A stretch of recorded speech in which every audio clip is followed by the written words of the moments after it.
আলু পরোটা কার কার প্রিয় বলো তো? আমার তো ভীষণ প্রিয়। দেখো তো কেমন হয়েছে দেখতে। দেখতে যতটা না ভালো লেগেছে, তার থেকেও বেশি কিন্তু খেতে মজা হয়েছে। তার জন্য আমি এখন নিয়ে নিলাম ছোট ছোট দেশি আলু, আর নিয়েছি আটা, পেঁয়াজ কুচানো, কাঁচামরিচ নিয়ে এখন আমি কড়াইতে পেঁয়াজগুলোকে লাল করে ভেজে নিব। তারপর আমি আলুগুলোকে ম্যাশ করে নিব। এটা আমি ভর্তার মতো করে নিব। তোমরা চাইলে এর আগেও ম্যাশ করে নিতে পারো। এখন দিয়ে দিব কাঁচামরিচ কুচানো। তোমরা চাইলে চিলি ফ্লেক্স দিতে পারো। আমার চিলি ফ্লেক্স ছিল না করা, তার জন্য আমি দিয়ে দিলাম শুকনো মরিচের গুঁড়া। এটা দিলেও খারাপ লাগবে না। আর দিয়ে দিব একটু বেশি পরিমাণের ধনিয়া পাতা। এটা কিন্তু মাস্ট বি দিবে, তাহলে কিন্তু ফ্লেভারটা বেশি ভালো আসবে আর খেতে দারুণ লাগবে। এখন দেখো, আমার কিন্তু আলুর ভর্তাটা করা রেডি হয়ে গিয়েছে আলু পরোটা করার জন্য। এখন আমি ডোটা রেডি করে নিব। আমি আটা নিয়েছি, তোমরা চাইলে ময়দা দিয়েও করতে পারো। দিয়ে দিয়েছি স্বাদ মতো লবণ, আর দিচ্ছি কিছু পরিমাণের তেল। তেলটা মানে যতটুকু লাগবে, হাত দিয়ে যেন আটাটা একটু মাখা যায় সেই পরিমাণের দিবে, খুব বেশি একটা দেওয়া লাগবে না। তারপরে আমি অল্প পরিমাণ করে পানি দিব, একেবারেই পানি দেওয়া যাবে না, তাহলে কিন্তু ডোটা আমার নরম হয়ে যাওয়ার সম্ভাবনা থাকবে। তার কারণে আমি অল্প অল্প করে পানি দিয়ে দিব। দেখো আমি কিভাবে দিচ্ছি অল্প অল্প করে। আমি এখন সুন্দর করে একটি পারফেক্ট ডো তৈরি করে নিব। এটা কিন্তু খুব নরমও হবে না, আবার একদম শক্ত হবে না। দেখো আমার এটা কেমন হয়েছে। আর পানি লেগেছে আমার এক গ্লাসের থেকেও একটু কম, পুরো পানি আমার লাগেনি। দেখো আমি সুন্দর করে এখন আটাটাকে খুব ভালো করে মাখিয়ে নিব হাত দিয়ে এইভাবে। দেখো খুব নরম করে মেখে নিব, যেন আটাটা সফট হয়ে যায়। মাখার পর আমি একটু উপরে তেল দিয়ে রেস্টে রেখে দিব 5 থেকে 6 মিনিটের জন্য। এর থেকে বেশি রাখতে হবে না। এতটুকু সময় রাখার পরে আমি দেখো নিয়ে নিয়েছি একটি ছুরির সাহায্যে। আমি ডোগুলাকে আমি একটু কেটে কেটে নিব।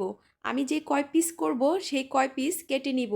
তোমরা তোমাদের ইচ্ছে মতো ছোট বড় করে নিতে পারো। আমি আমার ইচ্ছে মতো করে নিলাম। এখন আমি বাকিগুলো উঠিয়ে রাখবো। একটি ডো নিয়ে নিব। এই একটি ডোকে আবার আমি ছুরি দিয়ে অর্ধেক অর্ধেক করে কেটে নিব। তারপর দেখো আমি একটি রুটি বানিয়ে নিব। প্রথমে আমি একটি রুটি বানাবো, বানিয়ে রেখে দিব।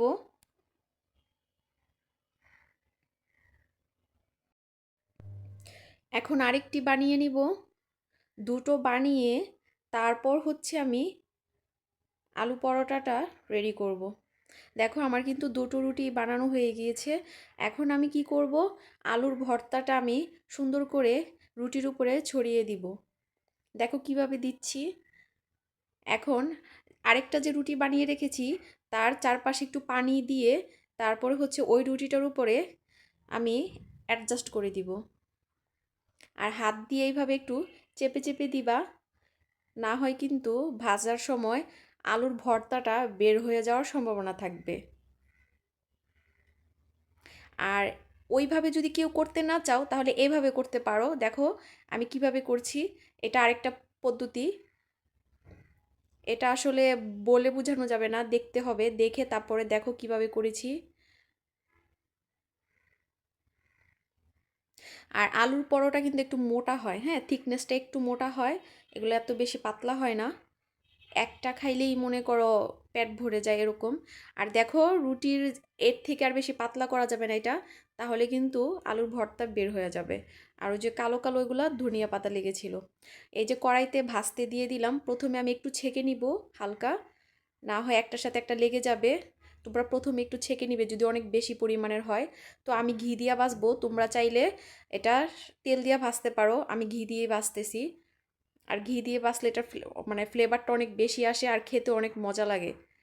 দেখো আমি দুই পিঠ, এক পিঠ ভেজে নিয়েছি, আরেক পিঠ ভাজার জন্য আরও একটু ঘি দিয়ে দিলাম। সুন্দর করে একদম লাল লাল করে একটু সময় নিয়ে ভাজতে হবে। বেশি মানে মানে চুলার যে আঁচটার যে খুব বেশি বাড়িয়ে দিবে তা না, জালটা বাড়িয়ে দিলে এটা পুড়ে যাবে।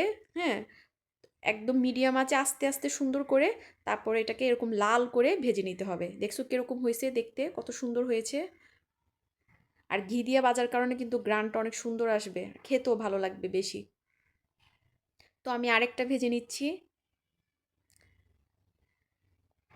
এটাও আমি ঘি দিয়ে দিলাম ভাজার জন্য।